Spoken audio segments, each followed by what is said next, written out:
Bueno, buenas tardes. Estamos aquí en otra sesión de literatura y vino. En esta ocasión vamos a leer textos de Pilar Adón y nada, espero que lo disfrutemos todos. Muchas gracias. Bueno, pues antes de empezar con los textos, sí queríamos presentar un poquito quién es Pilar Adón, a qué se dedica, cómo empezó con esto de la escritura. Y es que Pilar Adón es una artista que nace en los años 70, en 1971, y antes de dedicarse profesionalmente a la escritura, estudió Derecho y se especializó precisamente en la rama de Derecho Medioambiental. Entonces, muchas de las obras que se ven en la actualidad tienen virajes hacia ese lado y tienen muchos intereses medioambientales. Además de ser escritora, se dedica a trabajar como editora y como traductora. Ella dice siempre que es que lo de derecho fue más una obligación que una vocación, que tenía que estudiar algo, que quería hacer carreras de letras, pero que se había metido en un bachillerato, quería hacer, ya no sé si era un bachillerato mixto, quería hacer las de letras. El caso es que no se podía matricular en nada de lo que quería y al final llegó por azar a derecho. Y después decidió que eso no era lo que a ella le gustaba. Y trabaja como editora en Impedimenta y con respecto a su obra publica tanto narrativa como relato corto, como poesía. Dice ella que llega más tarde a la poesía de lo que llegó a la narrativa, publica su primer relato con 18 años y gana un premio con un viaje a Lisboa para 2 personas y a partir de ahí dice: pues me voy a dedicar a escribir cosas que se me da bien y que se pueden obtener beneficios. Publica la primera novela en 1999 y a partir de entonces, de manera periódica, irá escribiendo narrativa larga y breve y llega a la poesía un poco más tarde. Los temas que aborda a lo largo de toda la producción es el aislamiento, los ambientes asfixiantes y las personas que viven de su pasado. En la poesía se centra también no en el deseo de ser madre, sino precisamente de no serlo, y en la presión que sienten algunas mujeres, o las mujeres en general realmente, para ser madres llegadas a cierta edad, y cómo su decisión de ser escritora choca precisamente con esa posibilidad de ser madre por la precariedad que acompaña al oficio de escritor.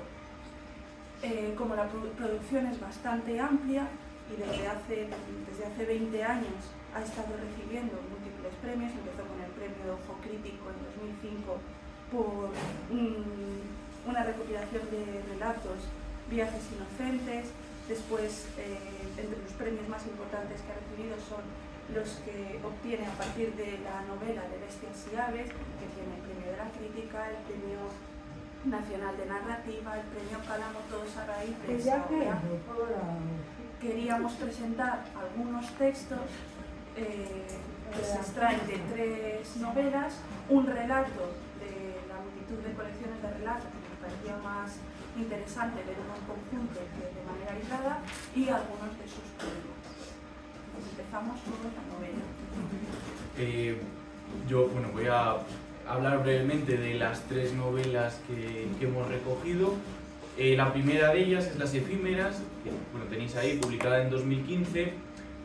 Como decía María, no es la primera novela que publica Pilar Adón, pero sí que es la primera o la que comienza este ciclo sobre la naturaleza, los grupos de mujeres, estos colectivos que ella va, y lo vamos a ir descubriendo con estos fragmentos, que ella va construyendo en sus ficciones, que todo eso, como decía, conforma un ciclo que finaliza con De Bestias y Aves, que precisamente ha sido la novela que más la ha colocado en el panorama literario, y por eso queríamos profundizar sobre todo en estas 3.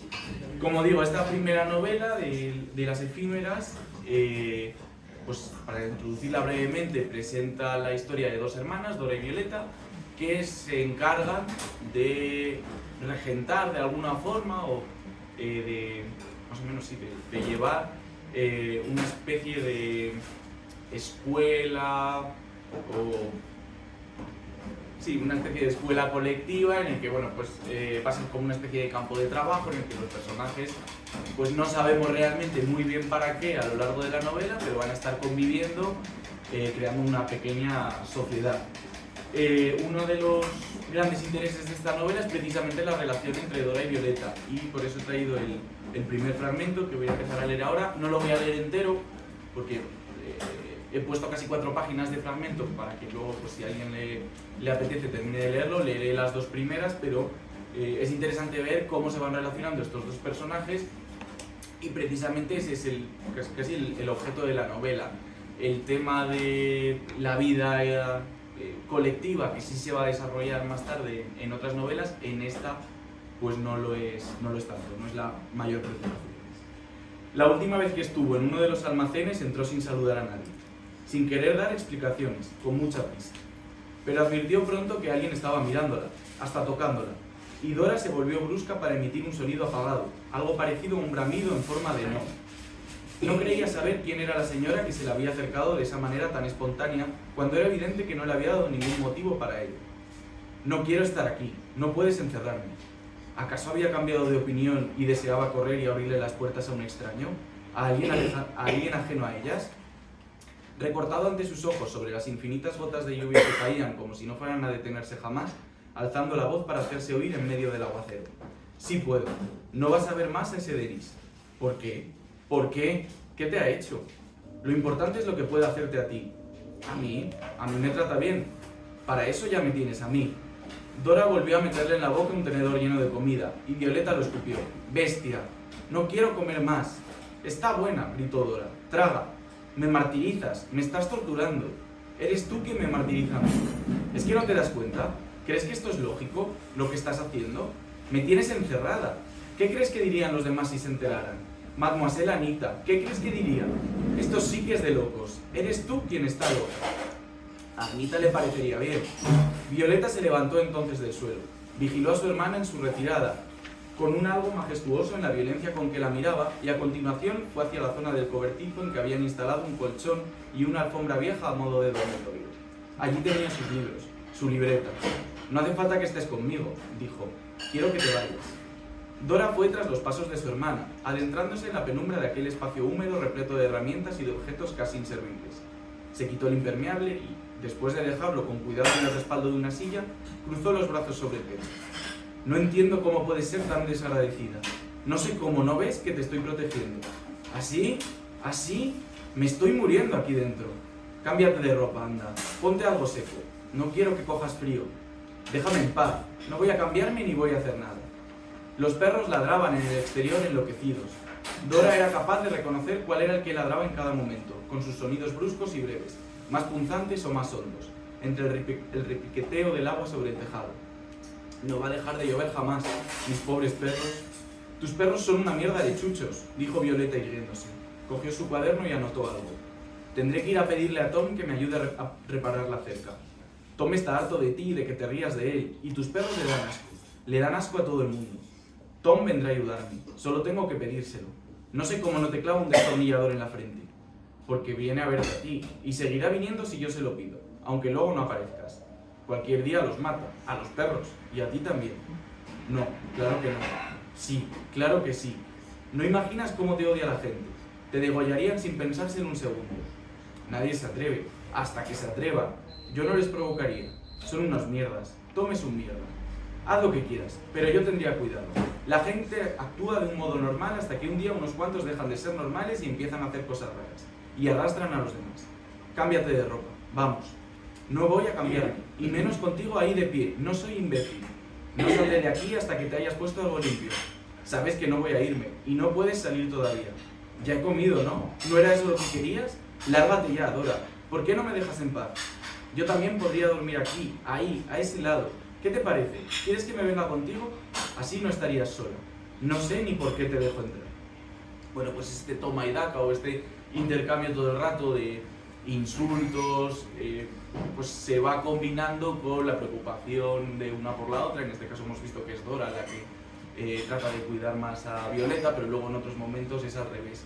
Y como decía antes, la novela lo que va haciendo es profundizar sobre esa relación que tienen estas dos hermanas y también cómo se van relacionando con las personas que llegan a vivir a esa comunidad. Habrá un momento en el que llegue un tal Denis que quiera cambiar alguna de las normas, que ahora vamos a leer cuáles son las normas que tienen establecidas en esa comunidad, y altere aún más la relación entre estas dos hermanas. Si pasamos al siguiente fragmento, 2 páginas más hacia adelante, en la página 5, lo he seleccionado precisamente porque explica otra de las incógnitas que va a generar la novela, que es qué es eso de la Ruche, qué es esta comunidad, como decía, también una especie de escuela, una especie de casa, casi a veces que funciona como un hospital, porque bueno, pues su origen parece ser que viene del pasado, es algo que también se va a resolver hacia el final del texto, que tampoco quiero desvelar nada, pero bueno, es otra de las incógnitas más del libro y anuncia otra de las líneas de la narrativa de Pilar Adó en estos últimos años, que es la vida en comunidad, cómo se establecen las relaciones entre las personas que viven en comunidad y especialmente las comunidades de mujeres. Las primeras noticias de la Ruche eran de 1923, cuando la casa sirvió de colegio para niños huérfanos. Su fundador, un hombre culto llegado de París, la concibió en forma de polígono, de modo que sus lados parecían la consecuencia materializada de una percepción rigurosamente simétrica de la realidad. Su estructura había asemejado siempre la de una colmena, y de ahí su nombre. Las habitaciones ofrecían una disposición muy peculiar. Cada una de ellas pues seguía una base hexagonal idéntica a la de la propia planta de la vivienda. La parte de atrás era igual a la fachada principal, y los otros 4 perfiles se correspondían también entre sí. Los padres de Dora habían sido profesores en la Ruche, y allí se conocieron. La escuela fue su hogar durante años, hasta que decidieron construir su propia casa. Dora y Violeta nunca llegaron a residir en el inmenso edificio, pero se sentían vinculadas a él, como todos los demás.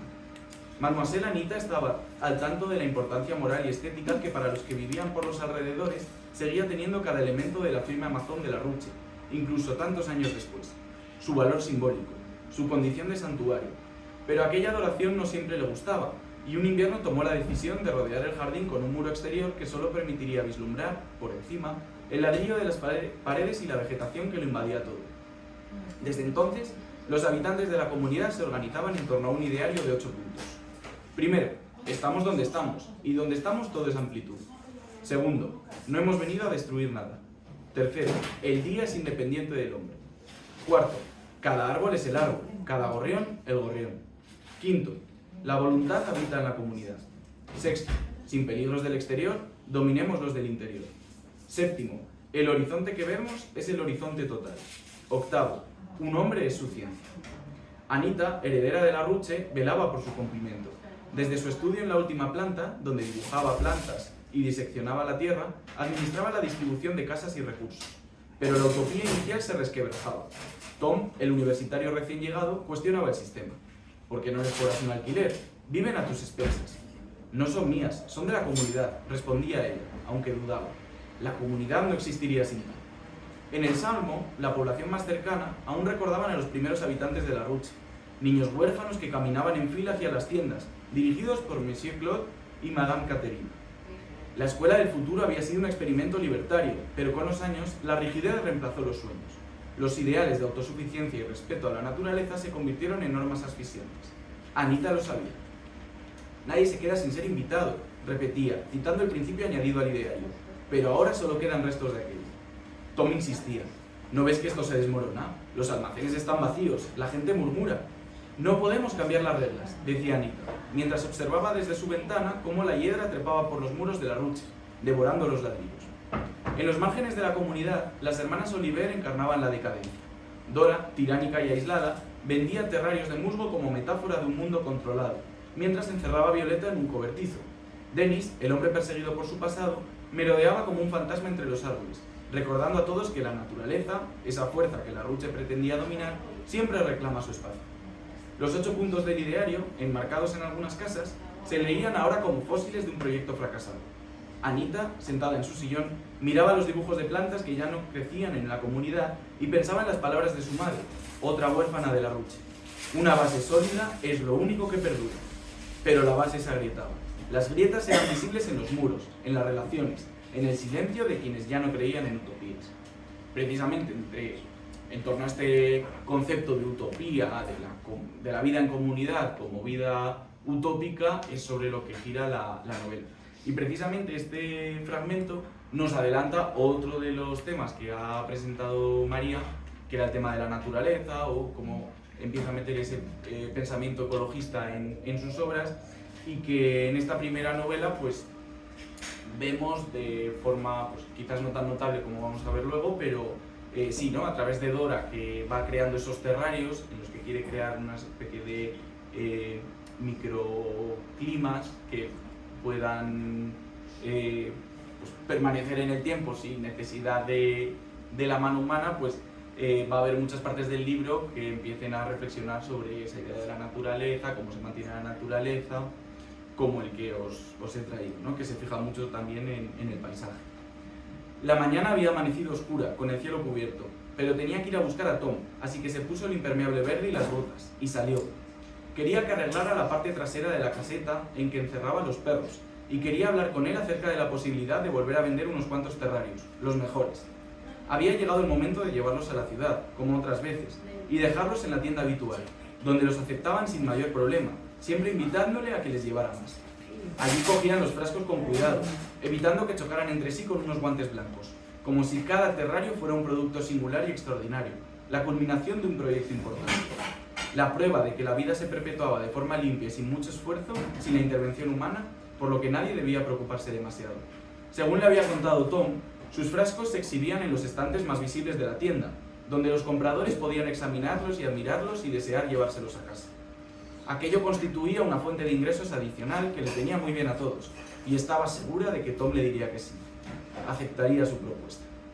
Cerró con llave la puerta principal, recorrió un trecho del sendero y pronto se internó entre los árboles. Solía entrar en una nube de ensimismamiento cada vez que abandonaba su espacio, su protegido perímetro de poder, de manera que la realidad que se desplegaba ante ella no era la suya, la específica de ese instante, sino la vívida anticipación de lo que calculaba que podría sucederle a lo largo de las horas siguientes.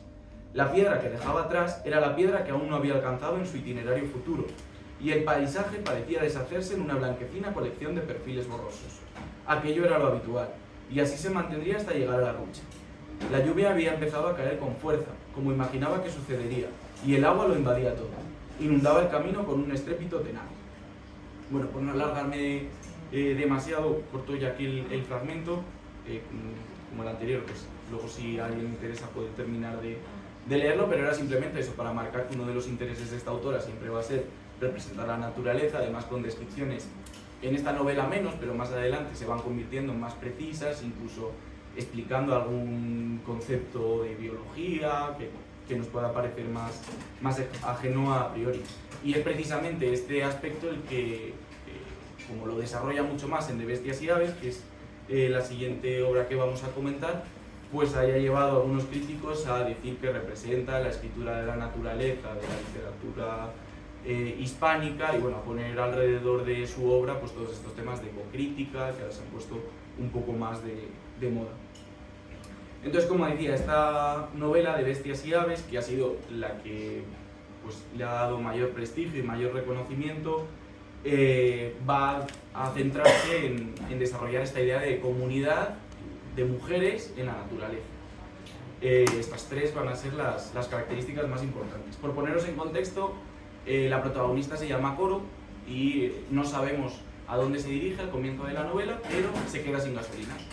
Y sale a buscar gasolina, encuentra una casa, se encuentra con las vecinas, les pide ayuda y las vecinas, pues poco a poco, como vamos a ver sobre todo en este primer fragmento, la van a ir incluyendo en esa comunidad, casi encerrándola. Un comportamiento parecido al de una secta en algún sentido. Gasolina. Necesito gasolina para el coche. Ya se lo he dicho unas cuantas veces. Me he quedado sin gasolina y tengo que ir. Los coso yo, ¿sabe? No imagina la cantidad de horas que empleo en llevar esta casa. El mantenimiento, la limpieza. Un día y otro día recogiendo cosas. Deshaciéndome de cosas. Pensando en lo que necesitamos y en lo que no. Se me va la vida en estos asuntos. ¿Por qué no me escucha? Claro que la escucho, pero tiene que relajarse. Nada más que eso. Solo relajarse. Me iré andando. Saldré de aquí aunque tenga que escalar la verja. Teresa la oyó, pero no la oyó. Debemos desprendernos de lo que no nos es útil. Renunciar a ello. De lo contrario, terminaríamos todas a empujones y a codazos. nos odiaríamos. Llevar una casa puede parecer trivial y de poca importancia, pero es básico hacerlo bien si se quiere mantener el orden que ve usted en cada rincón. Si no me encargara yo de administrarlo todo, nos invadiría el caos. Y eso es lo más conveniente cuando viven tantas personas juntas. ¿Por qué no me explica de qué va esto? Necesitamos espacio, pasillos transitables, salas en las que poder comer y coexistir con cierta holgura, zonas de paso y mesas desocupadas. La sobriedad denota inteligencia y sensatez, siempre que sea voluntaria, claro, y en nuestro caso lo es. ¿Por qué no me lo dice de una vez? No pensarán que voy a quedarme aquí, en esta casa. Cada rincón debe estar barrido y limpio. No debe haber nada encima de las camas ni tampoco debajo, ni libros ni ropa. Hágame caso. Ni bolsas ni papeles. Nada que nos haga sentir que falta el aire. Eso sería muy peligroso en este sitio. Sentir que falta el oxígeno. Teresa caminó hacia la silla en la que estaba su bolso y lo cogió. No hay nada como abrir un armario y que haya espacio. Eso pone de buen humor a cualquiera, ¿verdad? Que no se atasquen los cajones. Volvió al vestido y con un gesto hizo que Coro lo mirara también. Pruébeselo.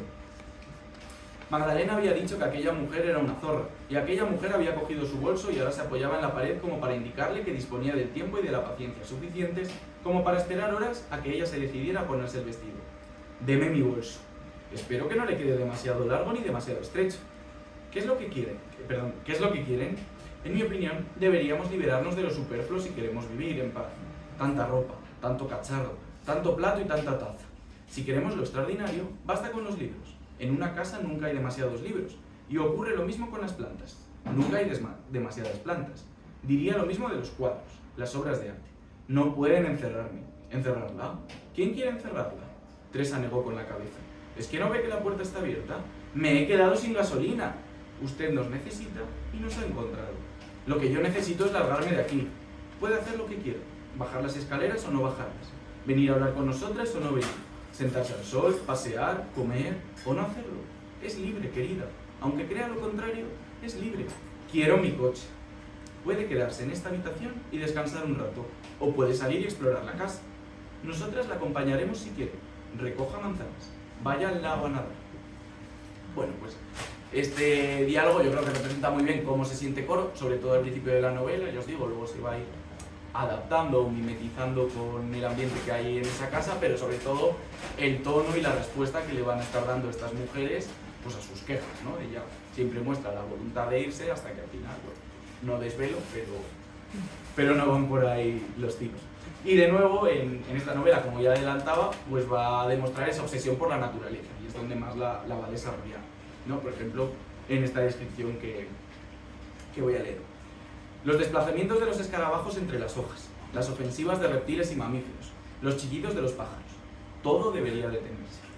Retomó la marcha cuesta abajo, saliéndose del camino y regresando a él, con el perro yendo y viniendo, pegándose a ella, alejándose de ella, con la maleza arañándole las piernas, entre los cardos y las piedras, con un vestido que le cubría hasta las rodillas y no la protegía de las ortigas ni de las hierbas secas.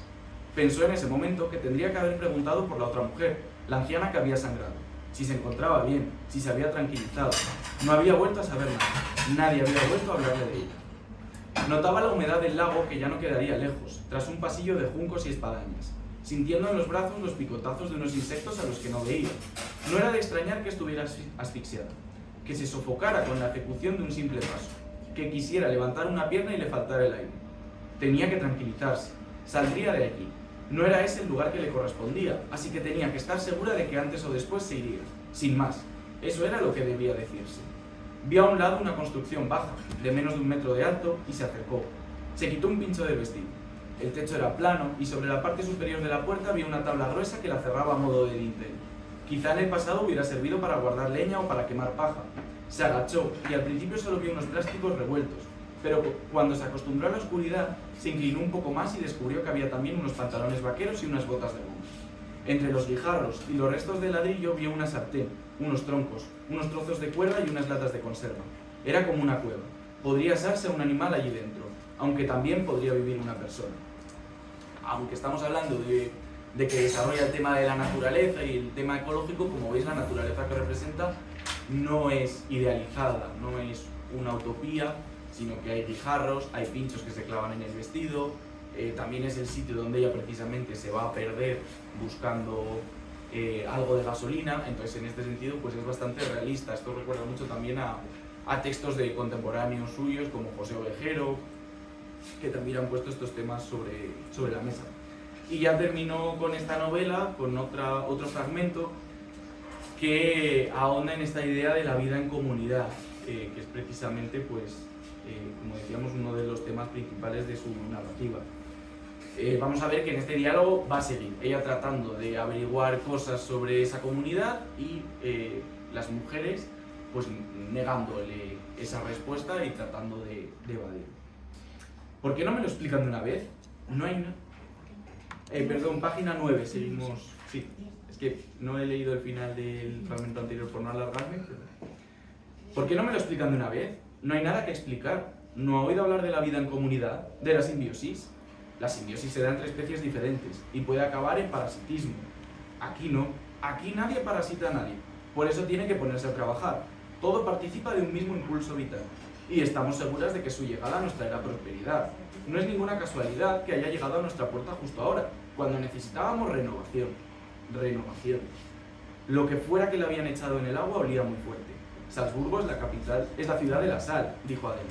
Nunca nos quedamos con la primera candidata, siguió Teresa. Es importante que lo sepa. Somos exigentes. Debe tenerlo en cuenta. Coro vio que las dos hermanas tenían heridas en las manos, los dedos llenos de arañazos. ¿Por qué no ponen un anuncio? ¿Un anuncio? Magdalena se echó a reír. Sí, un anuncio. Seguro que hay montones de mujeres a las que les gustaría vivir en un sitio como este. Podrían hacer una selección, elegir a su gusto.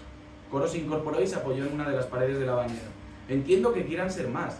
De esa forma podrán decidir mejor. Ya la tenemos a usted, dijo Teresa.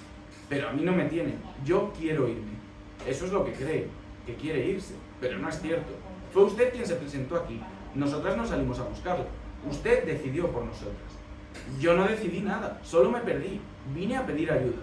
Alguien llamó a la puerta y Teresa murmuró algo relacionado con lo mucho que le costaba mantener la casa ordenada, la dedicación completa que le exigía encargarse de un lugar como aquel. Vuestra ropa y vuestros zapatos. Podríais hacerlo vosotras, pero no, tengo que hacerlo yo. Eres la jefa, dijo Magdalena. ¿Te encanta? Rebeca se volvió hacia su hermana. Déjala en paz, no te metas con ella, que luego te quejas. Volvieron a llamar, esta vez con más fuerza, y Teresa se giró. Hizo un gesto con la mano como pidiendo paciencia e insistió en todo lo que tenía que hacer.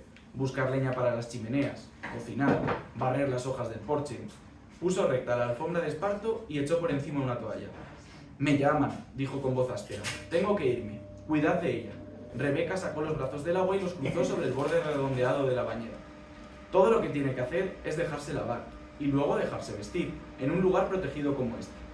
Que lo será mucho más para usted cuando se dé cuenta de lo bien que está aquí. Teresa salió del cuarto de baño. De alguna manera la estaban reteniendo también ahí, empujándola de una manera sutil, nada evidente, para que se quedara en el agua. Me perdí, dijo una vez más. ¿Por qué os empeñáis en que me quedé? Nos han contado que es usted rica. Intentó salir, pero no pudo. ¿Quién os ha dicho eso? Se lo contó usted a Teresa y a Cata el primer día, y ellas nos lo han dicho a nosotras. Aquí no tenemos secreto. ¿Ha viajado mucho? Adele le pasó un dedo por los hombros, de un hombro al otro. ¿En avión? Apenas quedaba ya espuma en el agua, se estaban quedando frías. ¿Vais a pedir un rescate? ¿Quiere secarse ya?, le preguntó Rebeca. Ella dijo que sí y salió de la bañera.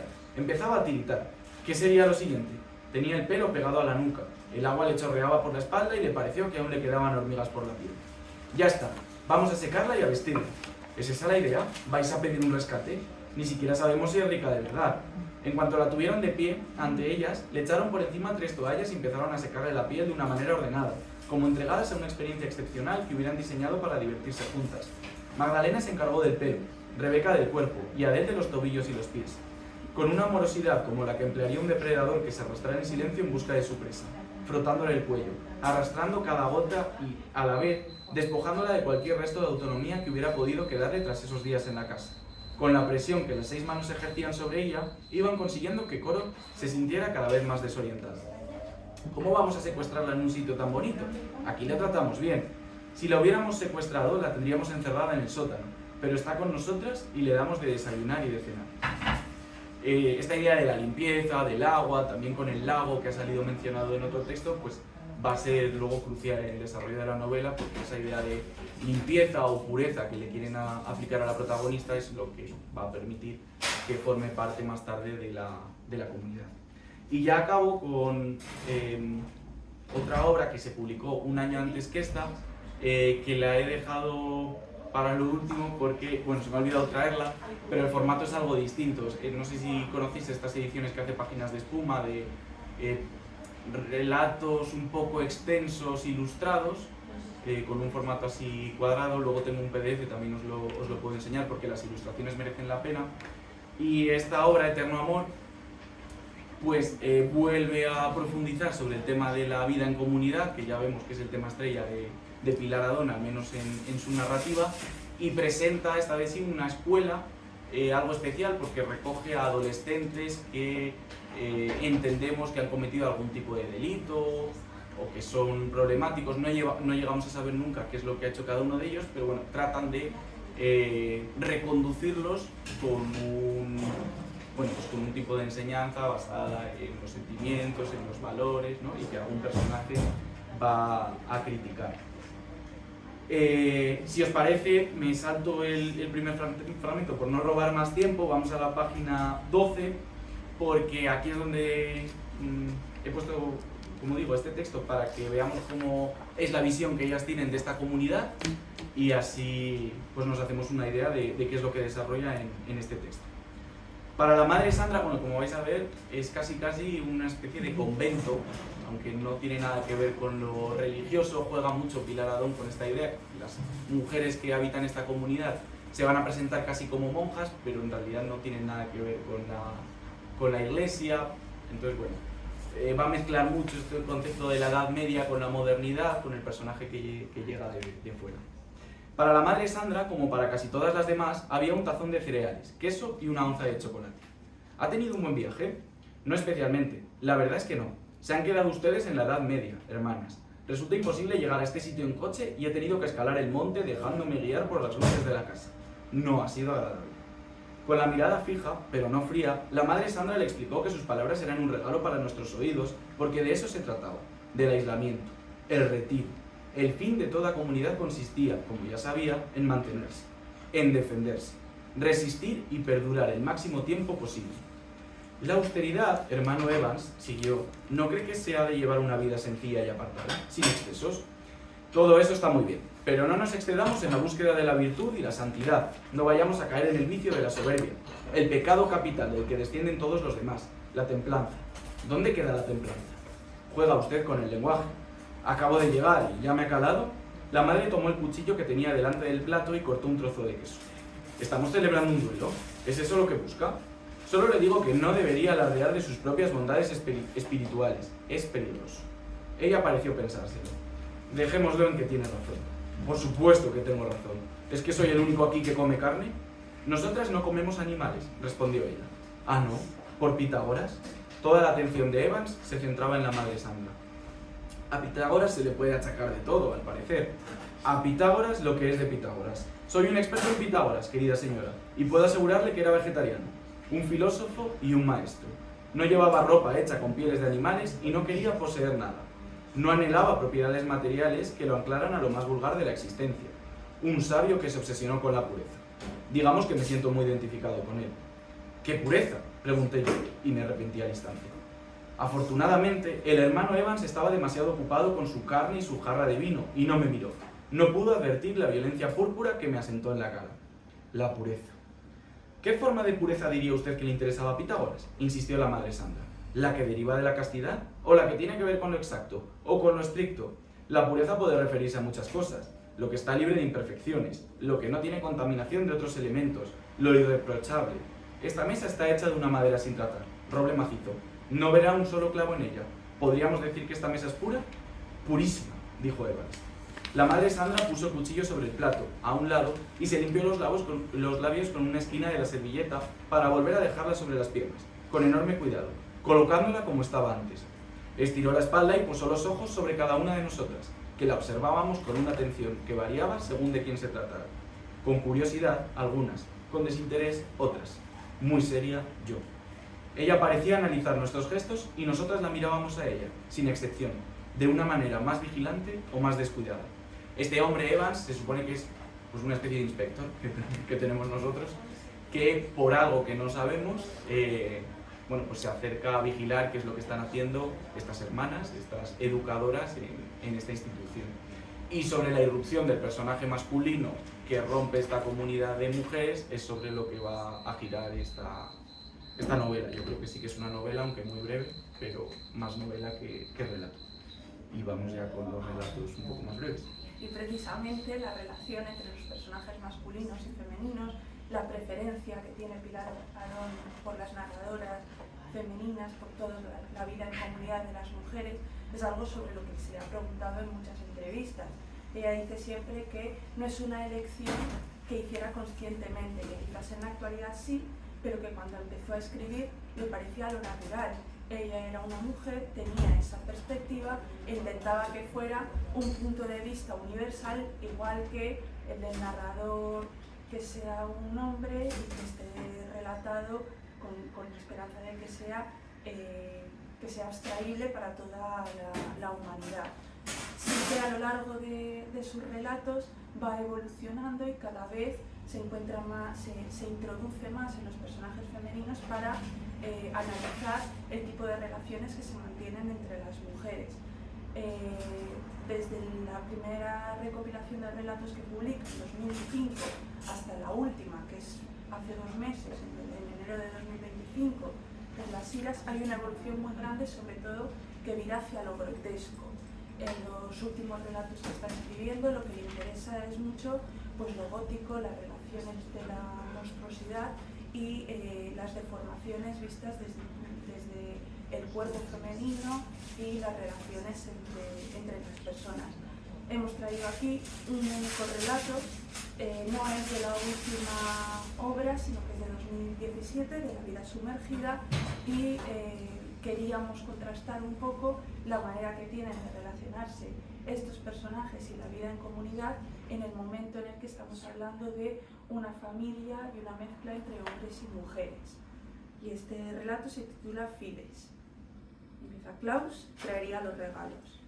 Todos se levantarían a su llegada y ella aplaudiría dejando a un lado el cansancio de la jornada, intentando reír hasta superar con el frenesí de su voz el frenesí de las exclamaciones de bienvenida de los demás. Klaus se deslizaría desde el cielo tras la cena, al modo tradicional, bajando por la chimenea del salón principal para apoyarse sobre la repisa, y desde allí contemplar cómo el grupo le esperaba reunido en torno a una mesa presidida por ella, que tendría el rostro enmarcado por los planos de luz que arrojarán las 2 enormes lámparas del techo, ofreciéndole frutas y galletas, a él, a su Klaus, que caería por un canal cepillado, desatascado y lleno de flores. Ese era el acuerdo, limpiar la chimenea. No obstante, el componente floral seguía constituyendo un motivo de disensión. ¿Dónde se había visto semejante extravagancia? En ningún sitio. Y precisamente era en esa originalidad en lo que se apoyaba ella para defender su idea, su pequeña provocación particular: deambular por unos suelos ajedrezados que se verían salpicados de lirios naranjas y gladiolos rojos, el símbolo de la victoria. En lo que estaban de acuerdo era en que para despejar la chimenea disponían de 2 métodos. El superior, consistente en encaramarse al tejado y usar desde allí el utensilio conocido como erizo, básicamente un cepillo desollinador, frotándolo bien contra todo el conducto para dejarlo libre de porquerías que pudieran derivar en un incendio, y el inferior, que consistía en hacer lo mismo pero desde el interior del palazzo. El sistema más empleado era el primero. Lo habitual era subirse a la boca de la chimenea y trabajar desde arriba. No obstante, parecía también lo más peligroso. Se corría el riesgo de una caída tras un corrimiento de tejas. ¿Y si llovía? Parecía difícil trepar hasta el tejado si estaba lloviendo. La limpieza desde el interior resultaba más cómoda, más práctica y profesional. A veces caen trozos de ladrillo por el hueco de las chimeneas, dijo ella. Y uno de los hermanos aseguró que lo que deberían hacer era limpiarlas al menos una vez al año, pasado el invierno, cuando no las fueran a encender más. Ella respondió entonces que lo ideal sería darles un mantenimiento semanal, y fue en ese instante cuando los demás se rieron. Mira y sus peculiaridades, aunque no se reirían tanto si tuvieran que presenciar cómo se quemaba su casa, su enorme casa, por no darle a la instalación los cuidados apropiados. No imaginaban la cantidad de accidentes que se producían por la acumulación de suciedad en el cañón de humos. No tenían ni idea de lo temible que era el hollín y lo inflamable que podían ser la creosota ese líquido viscoso y altamente combustible que se depositaba en las paredes y las teñía de un color negro brillante. Ella lo sabía porque había leído multitud de páginas al respecto, pero nadie le hizo caso, de modo que se acercó a uno de los cuencos de fruta y se comió una uva. Tendrían numerosos invitados esa noche, más hermanos venidos de otros hogares para compartir con ellos la calidad de sus habitaciones y la generosidad de sus alimentos. Hermanos que se presentarían a primera hora de la tarde, amables, dispuestos a la gentileza, y que se dirigirían a la sala de sociedad en la que podrían hablar de manera informal, sin necesidad de ajustarse a los formulismos que la etiqueta pudiera exigir en otras salas.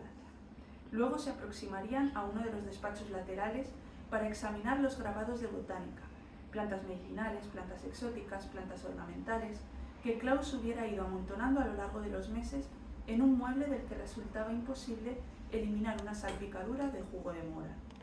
Hermanos que habrían tenido un éxtasis de San Francisco de Asís ante los ojos nada más poner un pie sobre la alfombra de la entrada, y que nombrarían los sagrados versos tras murmurar que aquella casa era un prodigio que les maravillaba continuamente.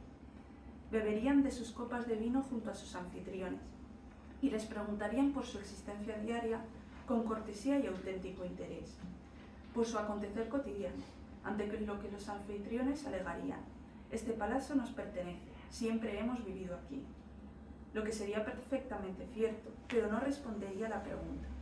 Después de todo, no se habrían acicalado ni se habrían vestido con sus mejores ropas, traje de lino a rayas azules y blancas, vestido de lino negro, para sentirse investigados, sino para disfrutar de cada segundo de la noche, con fruición y abandono, ofreciendo su casa a los recién llegados con la esperanza de que comprendieran que las preguntas impertinentes resultaban contrarias al disfrute, pidiéndoles que fueran capaces de mantener una conversación erudita sobre la época renacentista en la península de Anatolia, una conversación intrascendente sobre los perros del jardín y los perros del interior de la casa, no dejaban entrar a todos a la vez, o una conversación aventurada sobre los riesgos concretos para unos ojos que miran al sol a través de unos prismáticos. En celebraciones idénticas, en fechas idénticas, la casa siempre había estado llena y la gracia siempre había caído sobre las cabezas de los presentes de la mano de Klaus en forma de portador de regalos, radiante al asomar por la cavidad de la chimenea, surgiendo de aquella oscuridad de túnel, alzándose ante ellos sobre los suelos blancos como un ser inocente de invierno, con los labios abiertos para pronunciar las primeras palabras verdaderamente interesantes de la noche. Su Klaus, épico como el héroe de un poema, y ella corriendo a abrazarle, a homenajear su aparición y su valentía de semidios por haberse atrevido a descender por el hueco asfixiante de una chimenea. Todo excepcional, todo fascinante y cautivador. Mira dando saltitos de pura emoción alrededor de Klaus, y Klaus, como en ocasiones anteriores, dejándola a un lado. Una montaña erigida ante un ratón, avanzando más gestuoso, mostrándose risueño delante de los demás hermanos y hermanas a los que besaría y hacia los que extendería sus dedos hasta tocar sus mejillas, aunque no las de ella. Mira, déjame un segundo, aparta, mira, deja que salude. Deambulando espléndido, recibiendo piñones y miel directamente en los labios, con la piel enrojecida por el cambio de temperatura y por el delirio de la acogida. Y mira sonriendo detrás de Klaus, trotando tras él para abrazarse a su espalda y aferrarse a las telas de su cuerpo, consciente de que siempre sucedería así y de que ella siempre asistiría al mismo proceso, aquel ritual de la risa ante las risas y la conformidad con los restos del festín, internándose en su propio desprecio por los hermanos y hermanas que brindarían a la salud del recién llegado, la prosperidad del recién llegado y manifestando un desconcierto incrementado por la admiración de los demás. Klaus es tan osado, yo no podría hacerlo, ante lo que oiría. No es que no puedas hacerlo, no es que no puedes hacer eso, mira, es que no puedes hacer nada. Y de nuevo las risas.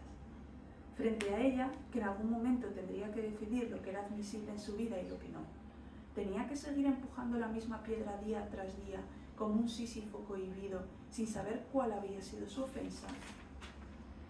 Klaus le había explicado que cuando se descubría el saber, cuando se experimentaba el placer del verdadero conocimiento, todo lo demás parecía pequeño y todo lo demás quedaba al margen. Todo lo demás se hacía insustancial.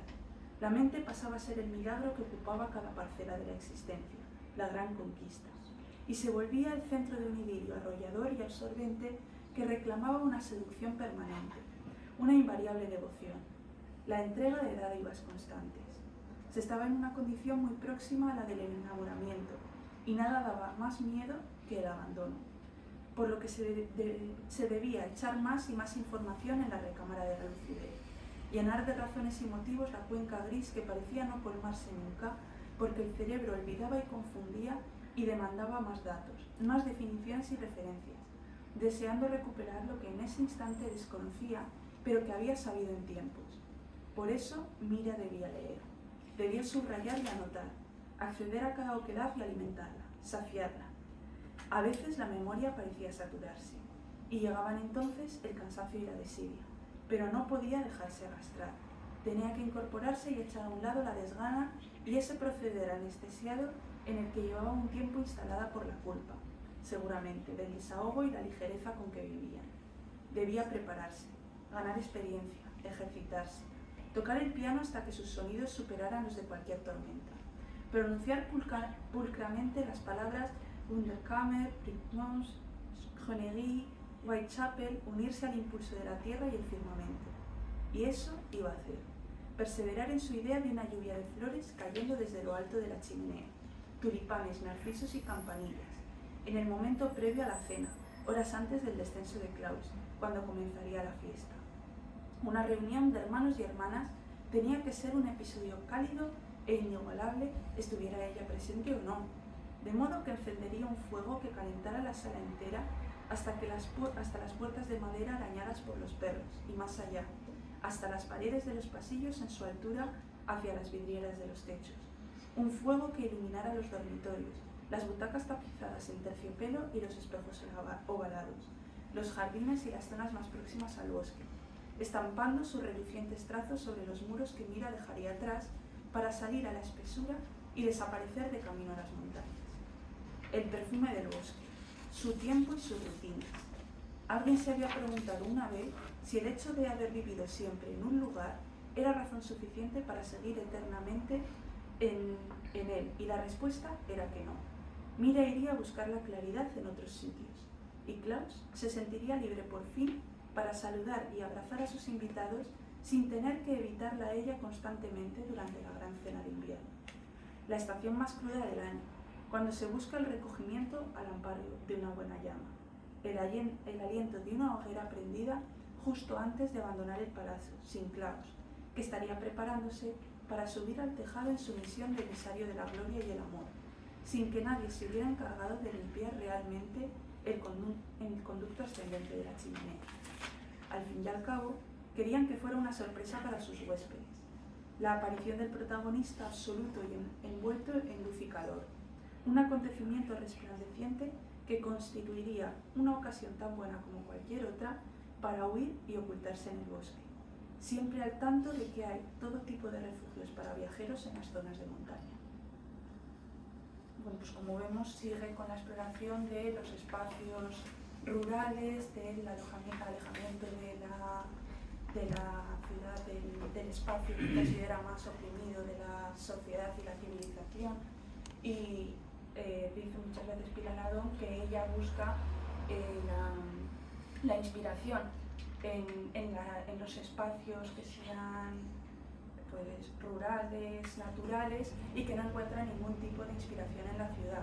Y todos los espacios que se están describiendo en todas las novelas no hacen referencia a ningún lugar concreto, sino que son siempre espacios inventados en los que mezcla todas las zonas que conoce, y en lo que más interés le pone es en que las plantas que esté citándose en cada uno de los textos sea coherente, que estén unas con otras y no formen parte de ecosistemas diferentes. Y esto era lo que queríamos traer un poco de los relatos para pasar ya brevemente a la poesía de Pilar Adón. Sí, pero antes de pasar a la poesía, a lo mejor nos estamos preguntando qué pretende Pilar Adón que haga el lector con esto. Y vimos por ahí que había una entrevista que le había concedido a David Lorenzo Cardiel en 2023, en el que en una pregunta que tenéis puesta en la página 17, para dar un poquito el contexto, ella respondía directamente sobre el papel que le da al lector, que entiende que tiene que tener el lector en narrativa. Sí, es esa relación entre tensión y generación de inquietud. Inquietud con una peculiaridad, y es el deseo de que el lector participe en la construcción de la historia, que no espere que se lo voy a dar todo masticado, como sucede muchas veces al sentarnos frente al televisor y ver una serie o una película, y que una no tenga que aportar nada. En literatura, la impresión, la relación y el final, lo que queda una vez que has terminado de leer el libro, es mucho más intenso que en otros formatos narrativos. Yo al menos me lo planteo así. Considero que tiene que haber una aportación de la imaginación, también de elementos biográficos y emocionales del lector. Entonces, esa tensión de la que usted habla, que va de mano de la inquietud en muchas ocasiones, creo que deriva de esa demanda que yo le hago al lector para que participe en la historia. Evidentemente, hay lectores que están más dispuestos, otros que lo están menos, pero para mí la literatura no es un monólogo, sino que es una conversación continua en la que el escritor y lector aportan a la construcción del relato. En ese diálogo que exijo es muy importante la participación de la imaginación del lector. Muchas veces ocurre que cuando vemos una película basada en un libro que hemos leído, decimos que la película es peor que el libro. Yo creo que esto sucede porque en el libro nosotros hemos puesto voz a los personajes, les hemos puesto rostro, hemos imaginado los paisajes, y todo esto hace que la experiencia sea 1000 veces más rica que cuando te están dando la voz y el rostro de un personaje o te están poniendo las imágenes de un paisaje que ya te habías imaginado de otra manera. Ahí se genera una discordancia que siempre nos va a frustrar un poco al haber creado un universo propio como consecuencia de la lectura del libro. Incluso hay un momento en un libro de relatos del año 2005, en concreto el titulado Viajes Inocentes, al que ya habíamos aludido antes, en que Pilar Adón decide que va a construir los relatos mezclando un texto en prosa con un poema, y el lector no lo dice expresamente, pero el lector tiene que buscar la relación. Yo había copiado uno, pero quizás sea abusar del respetable público el leerlo. Había copiado uno de los más breves, dada la limitación de tiempo que tenemos, que es Un balcón extranjero, y había copiado el poema largo en que se basaba para que vierais cómo articulaba la misma idea en los dos textos y los ponía uno a continuación del otro. Y lo curioso era que en algunos casos, utilizaba poemas que ya había publicado, y en otros casos, pues menos, creaba un poema, y en otros casos no había poema. Eso era lo curioso, lo que a mí me llamó la atención de ese libro. Si os parece, ¿leemos el relato o no lo leemos? Lo que me digáis. Sí. Lo leemos. Bueno, pues vamos allá con Un balcón extranjero, que es un relato muy moroso, muy lento. Vamos allá. Amelia Brescia tuvo que pedir ayuda a uno de los revisores del tren para poder abrir la pesada e inmanejable puerta de su vagón y poder, a continuación, bajar las 3 maletas que llevaba con ella en aquel primer viaje. Del resto del equipaje se encargaría su primo Mateo desde Roma. A él le había dejado el cuidado de todos los trámites y de todas las tareas necesarias para que el resto de sus cosas llegara a España en buen estado. Amelia Brescia confiaba en él y sabía que cumpliría su labor con esmero porque eran cómplices y porque además su primo Mateo era la única persona que conocía su decisión de salir de Italia y no volver. Le escribiría frecuentemente desde el lugar que iba a ser, de ahora en adelante, su casa. Bajó del tren, tanteó algo inconscientemente las maletas con un pie y mirando el ajetreo, las prisas y el desconcierto de la gente que hablaba y se movía a su alrededor, respiró profundamente. Tenía reservada una habitación en el 3er piso de un modesto restaurante familiar situado en la Plaza del Mercat, con vistas por un lado a la misma plaza y por el otro, según le había contado la propietaria por teléfono, a la mitad del tiempo en castellano y la otra mitad en catalán, pero nunca en italiano, a un callejón encalado del que sobresalían unos balconcitos muy alegres llenos de flores rojas.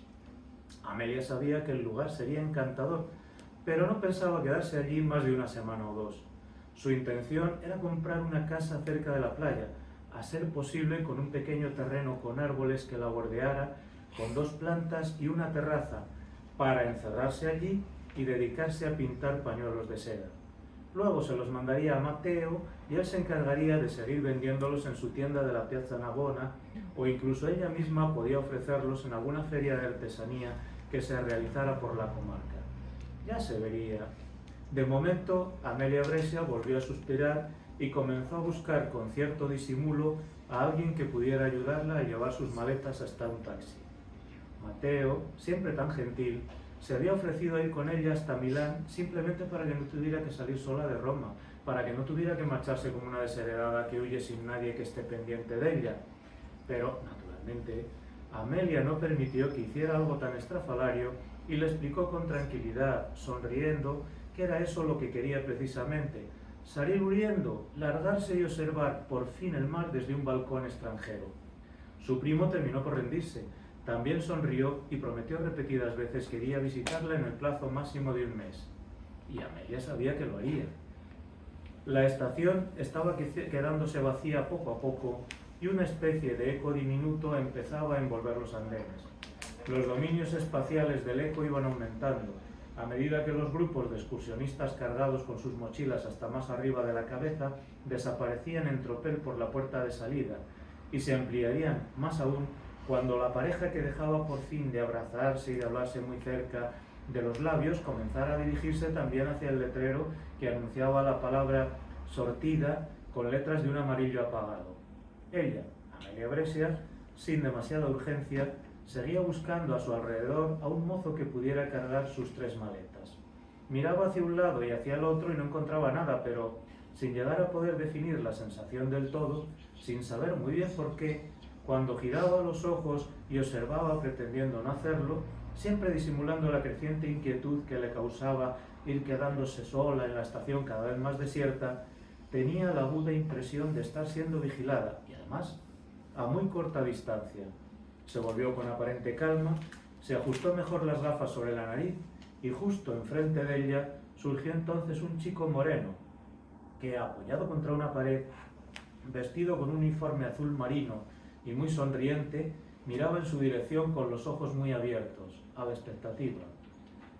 Ella sostuvo la mirada y el chico la fue dirigiendo lentamente hacia el carrito que mantenía a su lado, en el suelo, aguardando la llegada del viajero. Amelia no tuvo ni que afirmar con un gesto, no tuvo que decir nada. En un santiamén el equipaje estaba cargado, ella avanzaba junto al chico y él preguntaba que de dónde venía. «Italia». «Italia», repitió él después de esperar un segundo por si acaso la respuesta resultaba ser más larga. Quizá habría querido saber de qué parte de Italia en concreto, del norte, del sur, pero quizá supo advertir también que aquella mujer no tenía la más mínima intención de darle más datos, así que fue él quien siguió hablando. «Yo quiero ir a Italia algún día. A mi novia le encantaría». Amelia sonrió, vio cómo se acercaba un taxi, cómo metían sus pertenencias en el maletero y cómo el chico charlaba afablemente con el taxista. «Muy amable», le dijo el mozo antes de subir al taxi. El chico se llevó 2 dedos a la gorra y sonrió de nuevo mientras ella buscaba alguna moneda por el interior de su bolso. Quedaban atrás los largos viajes en tren, la despedida de Mateo, la última indecisión a la hora de dejar Italia para siempre de una forma tan impulsiva, tan imprudente, y ahora solo se encontraba de frente con la indescriptible sonrisa de aquel chico que estaba reteniendo su mano durante más tiempo del que era necesario para aceptar la sustanciosa propina, tal vez demasiado sustanciosa, que ella le ofrecía. «Para eso estamos, signorina», respondió sin dejar de sonreír ni un solo instante. Amelia Brescia se daba cuenta de que era incapaz de controlar la intensidad del calor que le subía en ráfagas ardientes hacia la cara, aunque en un momento como aquel, algo tan trivial le resultaba indiferente. Por fin el taxi se puso en marcha y, sin desearlo del todo, como con una pereza placentera, ella fue girando levemente la cabeza para mirar al chico que poco a poco, muy despacio, iba perdiéndose en la distancia con su uniforme azul marino, su gorra y un ligero balanceo de la mano derecha, mientras seguía sosteniendo el carrito para las maletas con la mano izquierda. Luego Amelia se dio la vuelta definitivamente y afrontó el paisaje que tenía delante de los ojos. De momento solo asfalto y árboles no muy vistosos, pero pronto llegarían las casas y las tiendas y gente caminando por unas calles llenas de luz, y el mar. «Bonito lugar, la Plaza del Mercat», comentó el taxista. Amelia sintió con la cabeza y con una indolencia feroz se dispuso a mirar por la ventana. La señora Stepson, desde los visillos azulados que cubren los cristales de su dormitorio, en la segunda planta de la casa, no tolera la lóbrega visión de los cientos de otoñales hojas secas que, arrastradas por el viento o esparcidas sobre el verde vivo del jardín, enturbian la tranquilidad de su mirada. Espera la visita matutina del capitán Edelmore, que hasta las 12 aproximadamente interpretará al piano lo que la señora Stepson o su sobrina, Sophie, soliciten con una tímida sonrisa de capricho. El capitán Edelmore es alto, el capitán Edelmore es rubio, el capitán Edelmore pasea sus dedos largos y suaves por la superficie lisa del piano, mientras su rostro concentrado se mece al ritmo de unas notas que, lánguida pero carnalmente, él mismo despierta. En ocasiones, el capitán Edelmore cierra los ojos vehemente y el sonido asciende, escaleras arriba, hacia la planta segunda, hacia el dormitorio de la señora Stepson. Es entonces cuando la señora Stepson piensa que no hay escena más erótica que la de ver a un caballero concentrado al piano, con los párpados rosados, la espalda erguida, el cuello recio, la piel tersa, el nacimiento del cabello discreto, el perfil sobrio, los brazos fuertes, las manos diestras, los dedos ágiles, los labios, los dientes, los labios. La señora Stepson, desde los visillos azulados que ocultan su espera en la segunda planta, observa el camino labrado entre las otoñales hojas secas y el verde vivo del jardín, sabiendo que la visita matutina del capitán Edelmore es inminente y que desde otros cristales, también cubiertos, también con visillos, pero no azulados, y en la primera planta, la sonrisa caprichosa de la pequeña Sophie aguarda la aparición de unas botas negras, rotundas, con su misma ansiedad. Idéntica ansiedad, la ansiedad con que se anhela la primera lluvia de septiembre. Relato y poema cierran una sola unidad y el lector que construya el significado. ¿Por qué, me pregunto yo, no siguió en esa vía en otras producciones la autora? Porque desde mi punto de vista era una situación que prometía, pero luego ya habéis visto que los relatos han ido evolucionando y han ido por otro camino. Y de paso hemos podido ver una muestra de qué ambiente, qué atmósfera reflejan los primeros poemas de nuestra autora. Esos primeros poemas que beben mucho de una tradición anglosajona, fijaos en los nombres de los personajes, y que ella misma dejó declarado más de una vez, en concreto en el año 2020, en una entrevista que le concedió a Sofía Morante, que entonces estaba presentando un trabajo de fin de grado sobre la autora, o en el caso de una sesión de insólitas y fantásticas, creo que se llama, un ciclo que la Universidad de Alcalá dedicaba a autores que transitaban por lo novedoso en narrativa o por escenarios fantásticos. Siempre había una pregunta que le hacían: ¿cuáles fueron tus madres literarias? Y ella respondía que una había sido Anne Sexton y la otra Sylvia Plath, las dos autoras que conoció en inglés, fruto de una educación fuertemente virada hacia el mundo anglosajón, que llegó a leer en su idioma original y luego traducidas, y que en algún caso también contribuyó a traducir.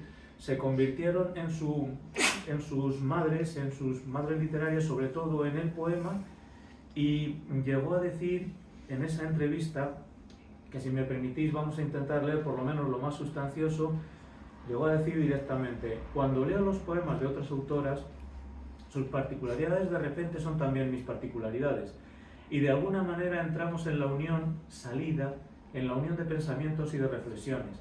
Entonces, quizá a lo que me refería era que puedo estar pensando para escribir un poema en la situación o posicionamiento de otras mujeres que al final, de alguna manera, comulgan también con mis ideas. Se forma una especie de círculo que aglutina experiencias propias junto a lo que pueden ser las experiencias ajenas que, si son muy cercanas, al final forman parte también de ti, y las lecturas, que igualmente son y representan experiencias de otras escritoras, pero finalmente se suman también a nuestra propia experiencia vital y terminan conformándonos. Es algo que comento muchísimo. Las lecturas, las biografías, las experiencias de otras escritoras me son muy cercanas porque llevo dedicándome a la literatura, como veíamos antes, desde muy pequeña, y para mí es mi oficio, es mi vocación y es mi obsesión también. Esa manera de aglutinar, de unir y de interiorizar las lecturas y las biografías de otras escritoras, finalmente hacen que, de una manera inevitable, se manifieste en lo que se escribe. Forman parte, al final, de nuestra propia biografía y forman parte también de nuestra propia forma de expresaros en los poemas. Y a continuación llega diciendo, hay un momento en que vamos a llegar también a expresar experiencias propias en esos poemas. Es lo que dice que podría resultar más impúdico, y paso a la cuarta línea del siguiente párrafo. Llega un momento en el que, después de todo ese proceso, después de, por supuesto, distintas lecturas, de asimilación de las lecturas y de ir deshaciéndose de ciertas capas de contención o de pudor, llegamos a esta manera de expresar lo que se quiere expresar. Es una manera desnuda, es una manera directa, es una manera, podríamos decir, muy pulida, trabajada, eliminando cualquier tipo de elemento que sobre, que moleste, para desnudar también lo que se quiere contar. Es decir, la forma está al servicio del fondo y el fondo se manifiesta y se revela muchísimo mejor a través de una forma así. Es una poesía desnuda con una forma desnuda. Es un fondo desnudo con una forma desnuda. Van de la mano forma y fondo en estos poemas. Cuando se llega a este nivel, ya no se piensa que lo que se está escribiendo es un tabú, o que puede incomodar, al menos a un lector desconocido, a un lector literario y a un lector ya aprendido, un lector que ya lo es de poesía, o al menos que tiene ganas de leer poesía. Sí que es cierto que cuando se hace una poesía autorreferencial, que es lo que nos intenta a nosotros rescatar en este lado, entonces paso un poquito, incluso confesional, puede permanecer cierto pudor con los seres que conocen a la poeta. En ese caso, amigos, conocidos, familiares, etc. Porque se pueden ver muchos elementos que un lector no tan cercano a mí como poeta no conoce. Entonces sí que es cierto que ahí puede haber cierta autocensura, pero tenemos que diferenciar lo que es la voz del poeta, aunque sea su intención la autorreferencia, lo que es la voz de la persona individual con su propio DNI, con su propia vida diaria. Cuando nos sentamos a escribir poesía, no estamos poniendo un lavavajillas. Cuando nos sentamos a escribir poesía, no estamos en una posición de control, ni diaria o rutinaria, digámoslo así. Cuando estamos escribiendo poesía, de repente entramos en una vocación de expresar algo de una forma concreta. Insisto, aunque estemos hablando de poesías y de poemas autorreferenciales, no estamos hablando de Pilar como entidad física con derechos, obligaciones y que es una ciudadana más. Se trata de otro nivel absolutamente literario. Es un nivel casi metafórico. Yo tengo muy clara esa diferenciación. Después de tanto reflexionar y de tanto escribir y de tanto corregir, llega un momento en el que esa diferencia ya no duele porque es evidente. Aunque las voces estén mezcladas y las experiencias sean las propias de las vividas y leídas, hay una diferencia evidente. Por eso sucede muchas veces que cuando voy a clubes de lectura, sobre todo de narrativa, la gente de repente me ve y me conoce, me oye hablar y luego charlamos cuando termina el club o la presentación y muchos me dicen, no te he esperado así, yo pensé que ibas a ser una persona mucho más triste, mucho más oscura e incluso antipática. Hay que diferenciar. Los temas que quiero tratar en mi literatura son fundamentalmente el miedo, la huida, el deseo de estar en otra parte.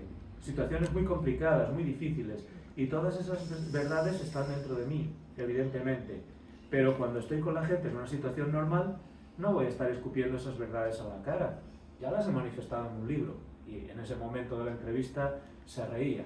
Bueno, diréis que no hemos visto nada de poesía. Bueno, vamos a dar una pequeña pincelada, incluso creo que no es momento de intentar hacer, como habíamos planteado en un principio, si hubiera ido la cosa mucho más ágil, una evolución de los libros. Marcamos, si queréis, algunos de los poemas que han sido más leídos, que se encuentran, algunos de los que se encuentran más en las redes, porque al principio, como ella le dice en una entrevista a Juan Márquez Martín, que no vamos a leer, al principio escribe un tipo de poemas. Pensad que el libro inicial lo titula Poems Snippets y luego el segundo lo titula Alimentos y recupera poemas del primer libro que están o dentro de la tradición anglosajona, con alusiones a leyendas de ese mundo, o se mueven en la traducción clásica, porque no en vano le tocó estudiar griego y latino, aunque luego acabó haciendo derecho cuando quería hacer imagen y sonido, pero no le daba la nota media y esas cosas. Y uno de los más conocidos es el titulado del primer libro de poemas que había sido ya editado y que luego recoge en el 98, La procesión de las Panateneas. Vuelvo a clavar por los marcos rajados de humedad las chinchetas de cabezas rosadas y puntas fieles que ingresan en la madera y se sientan como flechas para soportar el peso invariable de las manitas de mis muñecas, con vestidos de niña aterciopelada. Vuelvo a observar el susto aterrado de las caras andrajosas de mis muñecas hembras y vuelvo a temer, imaginar, un temblor en sus ojos, de harina. Ese tipo de poemas, que algunos diremos nos suena a lo que se está escribiendo, lo que se ha escrito ya en esta década, en la década anteriores, incluso nos puede sonar cuando evoca otras ciudades, evoca paisajes, nos puede sonar a los años 50, a los años 60, a los años 70, con una cierta carga de culturalismo. De aquella misma hay un momento que va a abominar y decir mis primeros poemas, no lo vamos a leer pero lo tenéis escrito, mis primeros poemas es que cargaban demasiados adjetivos, había demasiados adjetivos y demasiados adverbios, y lo que pretende es desnudar un poquito esos poemas de esa vestimenta de adverbios y de adjetivos que le resulta innecesaria en su primera producción. Podía haber poemas más extensos, algunos de difícil interpretación, y podía haber poemas muy breves, incluso encontraremos poemas de un solo verso, tipo sentencia, y yo había elegido uno, bueno, se lo dedico a Alex, especialmente, aunque nos lo podemos dedicar a todos nosotros, que pertenece al libro Con nubes y animales y fantasmas, ya del 2006. He comprobado que existen sonrisas de madre, sonrisas que no dicen mucho, que no son más que sonrisas, pero de madre. Y leído este poema de Con nubes, animales y fantasmas, la misma autora destaca que su poesía da un giro a partir del libro La hija del cazador, aunque ya había girado levemente con otro más breve que se titulaba De la mano iremos al bosque, en los que de ese mundo cultural y de las ciudades empieza a pasar al que habéis visto en los relatos, a una naturaleza que, cuidado, que da miedo, una naturaleza que no acoge, en la que hay animales salvajes que cazan, cazadores que cazan animales, pero en la que se refugia la hija del cazador, va a refugiarse y va a huir de la ciudad. No tiene que ver con el campo que están presentando otros autores. De la sección tercera de La hija del cazador, la sección tercera la titula Naif y tiene un solo poema. Hay uno con más tranquilidad que toca algunos temas que desarrolla también en otros dos libros sucesivos, en concreto el de la placidez. El poema dice: ha rozado la placidez, sabe lo que es, a veces, solo a veces, una ventana abierta al bosque, el silencio vespertino, una quietud sin reproches y la comprensión de hallarse aislada sin estarlo.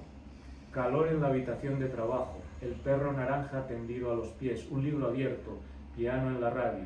En la cocina, zanahorias y pan, la idea de una mañana sin sorpresas, cajones de flores, el teléfono cerca, olor a aire húmedo y la posibilidad de salir sin la obligación de salir.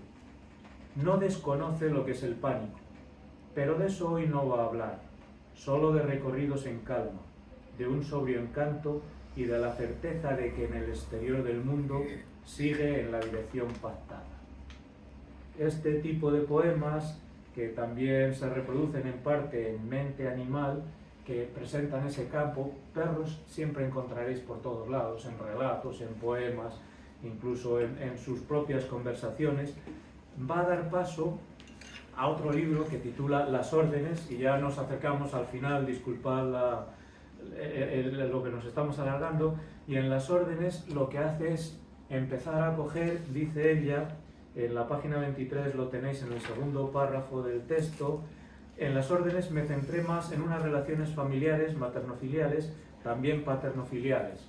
Las órdenes se titula así porque se refiere a las órdenes que una mujer y una hija que decide no ser madre se piensa que tiene que ir cumpliendo. Todos los poemas se refieren a esas órdenes. Y de aquí vamos a leer quizá dos de los más significativos, dije uno, voy a decir dos, son breves. Uno que presenta una propia confesión autorreferencial. No queremos ser madres. La ausencia de un heredero que deje borrones. Seguid siempre hijas, que nos abracen como nos abrazaron, y nos peinen y presuman de nuestras notas ante los vecinos. Que cada libro sea para nosotras, cada pensamiento, para nosotras, en una habitación de una sola cama. Este poema acompaña la confesión y el conocimiento de todos los amigos de que en un momento, muy racionalmente, Pilar Adón decide no ser madre. Considera que no está en condiciones de tener un hijo. Y el no ser madre le va a dar algún problema que también en la misma sección de las órdenes deja aquí destacado. Si no tenemos hijos, dice ella misma en muchas entrevistas, ¿quién nos va a cuidar? En el poema, que tiene un lema de Ingeborg Bachmann, no descuido la escritura sino a mí misma, ya veis que hemos cambiado de inspiración, ahora nos vamos a una poeta sueca. ¿Quién me va a cuidar cuando sea vieja? ¿Quién me va a esperar feliz de verme? Cabello de nudos, sin cepillados nocturnos, peines y espejos de plata, sola en mi sillón, harta del cansancio y los sermones, sin hijos que me bañen, me cocinen asado con puré, me traigan jerseys de talla grande, me laven los pies y las axilas cuando queden ya pocos motivos para existir. Vencida por los razonamientos sobre aquello de recoger lo que se ha sembrado, celebraciones, cumpleaños y fiestas en perspectiva de una soledad redonda. ¿Quién va a venir a verme los fines de semana? Si no soy madre, si vivo sin reconocer la devoción, el auxilio, la ternura, las visitas a los amigos dolientes, entre evasivas, papeles y libros, alejada del sentimiento original, escapando de la llamada primera, sin saber qué es la entrega, qué la piedad, qué la delicadeza de los niños fotocopia. Su mente dulce y sencilla, con trozos de manzana asada, como bolsas de osos harinos. ¿Quién va a abrazarme cuando sea vieja y esté sola y no haya quien quiera hablarme y las cortinas se prendan fuego y las llamas asciendan hacia el techo y nadie pueda acercarse al teléfono para llamar al servicio de extinción de incendios? Este era uno de los planteamientos de las órdenes y en todo el libro va virando con estos temas, pero posteriormente va a dar paso a otras obras que ya no vamos a mencionar, en las que tiene un tono un poco más filosófico y está el libro, el siguiente poemario se va a titular Da dolor, que va a reflejar aquello que da dolor, que refleja la contemplación de la agonía de su padre en el hospital, de las preocupaciones de su madre por su padre, de las reflexiones de la hija que tiene que cuidar a sus padres.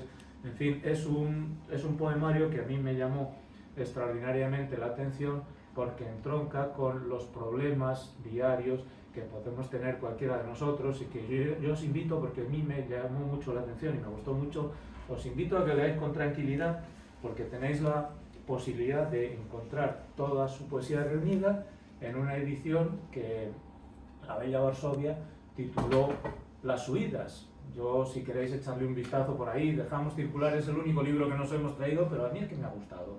Y tengo que hacer una confesión antes de dar paso a lo que queráis opinar. La confesión es que nosotros habíamos decidido hablar de Pilar Adón, a ver si adivináis, porque yo no había leído nada de Pilar Adón y era una forma de obligarme. Ellos sí, es que no me van a dejar decir, pero yo no había leído nada de Pilar Adón y cuando me lo propusieron dije, vale, una forma de conocerlo. La verdad es que la poesía, que parece que no tiene tanto, qué sé yo, tanta relevancia, no le han dado tanta relevancia como a la narrativa, a mí me ha llegado, incluso a veces más que a la narrativa. Y yo ya voy a tomar un poquito de aire, como está. Bueno, pues muchas gracias, la verdad que...